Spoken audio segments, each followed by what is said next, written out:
Bonjour à tous et bienvenue dans notre vidéo spéciale dédiée au mois d'octobre rose. Nous recevons aujourd'hui notre chaleureuse dame qui va se présenter pour nos chers collaborateurs. Alors, merci de nous donner l'occasion de multiplier les actions de sensibilisation dans ce mois d'octobre.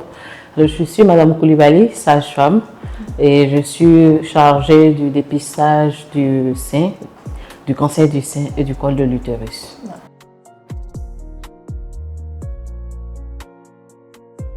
Le cancer du sein, c'est en fait une prolifération anormale et désordonnée des cellules dans les tissus mammaires.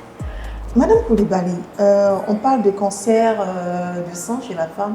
Pouvez-vous nous dire exactement les principaux signes d'alerte? Il faut savoir que tout changement au niveau du sein est un signe d'alerte. Lorsque vous constatez qu'il y a un nodule, une boule dans les seins, quelque chose d'anormal, lorsque vous constatez qu'il y a un changement de la peau du sein qui devient comme une peau d'orange, lorsque vous constatez qu'il y a un écoulement au niveau du sein, vous venez consulter. Vous voyez aussi qu'il y a le mamellon du sein qui est rétracté, c'est-à-dire le mamellon qui rentre à l'intérieur du sein, vous venez consulter aussi pour ça. Tout ça sont des signes d'alerte. Des signes d'alerte. Est-ce que ces signes sont des facteurs, je dirais, naturels? Les facteurs favorisant le cancer du sein, là, on peut avoir des facteurs génétiques. Parce que si dans la famille, il y a un parent qui a déjà fait un cancer du sein, on est exposé, on est prédisposé à faire aussi un cancer. Et à l'âge aussi. L'âge, normalement, après 50 ans, une femme est prédisposée à faire un cancer du sein. Et il y a aussi l'obésité. Et il y a la sédentarité. Il faut savoir aussi que le cancer du sein, ce n'est pas seulement sur la femme, c'est les deux sexes. Le pourcentage sur l'homme est vraiment minime. C'est la femme qui est plus exposée au cancer du sein. Voici une information très intéressante. Vous avez parlé de dépistage de cancer du sein. Pouvez-vous nous en dire plus? À partir de quel âge exactement il faut parler de dépistage de cancer du sein et toute autre forme de cancer chez la femme? Alors, pour le dépistage du cancer du sein, doit se faire chez toutes les femmes à tout âge.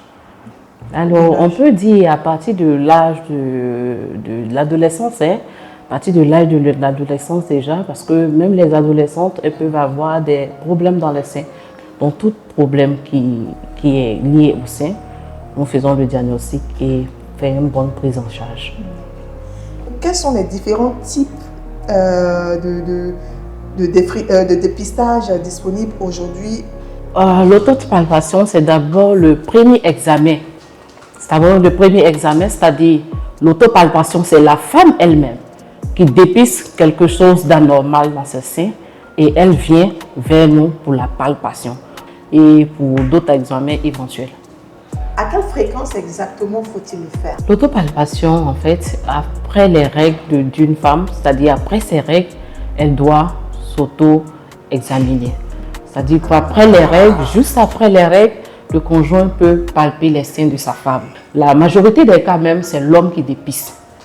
C'est l'homme qui détecte qu'il y a quelque chose d'anormal chez sa femme et il lui dit, j'ai trouvé qu'il y a quelque chose d'anormal et la femme vient à l'hôpital pour examiner. Maintenant, la femme elle-même doit le faire chaque mois. Il faut que ça soit dans la routine. Tout mois, il faut faire le dépistage. Voilà, parce que le cancer du sein, c'est un cancer qui est dangereux. Mais lorsqu'on est détecté précocement, elle est prise en charge et on est guéri complètement à 90%. Mais dans ce cas, quand on fait l'autopalpation et qu'on a quelque chose qui en découle, quelque chose, on a remarqué peut-être une bosse, un tissu froissé, un écoulement, qu'est-ce qu'on doit faire par la suite? Lorsqu'on constate cela, on se rend à l'hôpital, voir une sage-femme responsable du dépistage du cancer ou voir un médecin gynécologue pour faire le diagnostic, pour confirmer le diagnostic. On va faire d'autres examens complémentaires et ça va dépendre de l'âge de la personne, si ça peut être une échographie mammaire ou une mammographie. Parce que la mammographie, ce n'est pas tout le monde qu'on fait à tout âge. Voilà. Comment vous rassurez les femmes? Parce qu'il y a beaucoup d'appréhension sur ce sujet et généralement les femmes ont peur. Quel conseil vous donnez pour qu'on puisse faire ces examens et aller vers vous? Les femmes doivent savoir que c'est vraiment un sujet sérieux, c'est vraiment un examen sérieux, mais il faut être détendu. Il ne doit pas avoir de peur. Parce que la peur aussi, ça développe le cancer. Parce que la peur fait partie du stress. Et le stress, c'est un des facteurs majeurs aussi qui favorise le cancer du sein. Donc, il faut être moins stressé. Moins stressé. Voilà. On va essayer. Dites-nous, pourquoi c'est si important de ne pas attendre avant de se faire dépister? C'est pas nécessaire forcément d'attendre d'avoir un symptôme avant de venir à l'hôpital pour faire un diagnostic. Pour les femmes après 40 ans. Après 40 ans, on est plus exposé au cancer du sein. Il faut fréquemment consulter. Il faut fréquemment faire une mammographie chaque 2 ans pour être situé. Pour le suivi des femmes qui ont été contrôlées positives, comment ça se passe?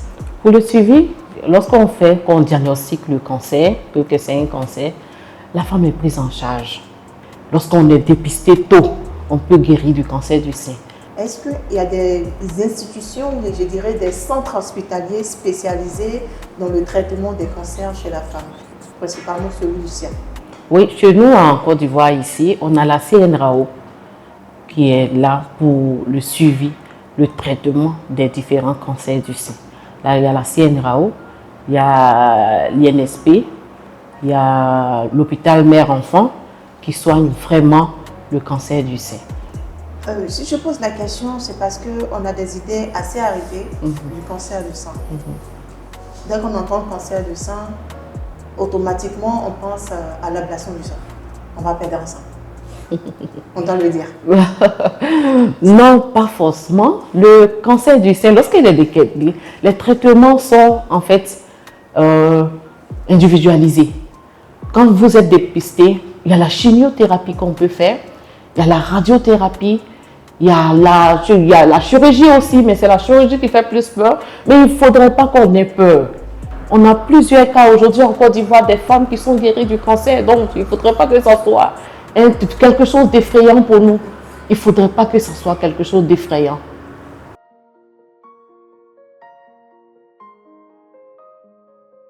Je souhaiterais savoir quel message vous avez pour toutes les femmes qui hésitent encore, même si c'est vrai que vous avez raconté l'histoire.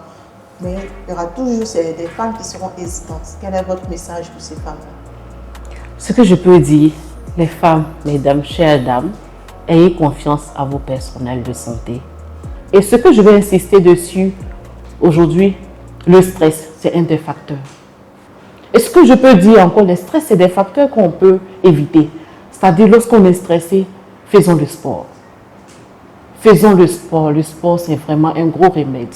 Octobre Rose, c'est le mois de sensibilisation. On appuie encore sur les sensibilisations. Les sensibilisations plus, pour que les femmes sachent qu'on doit venir à l'hôpital, on doit venir se faire dépister. On doit dépister tôt le cancer pour éviter d'en mourir. Parce que lorsque le cancer est détecté tôt, quel que soit le cancer, elle se guérit totalement. Merci beaucoup, Madame Colibali. Merci beaucoup. Merci pour ce moment de partage. Merci pour cette interview. Merci d'avoir répondu aussi à nos questions. Merci. Merci beaucoup. Merci.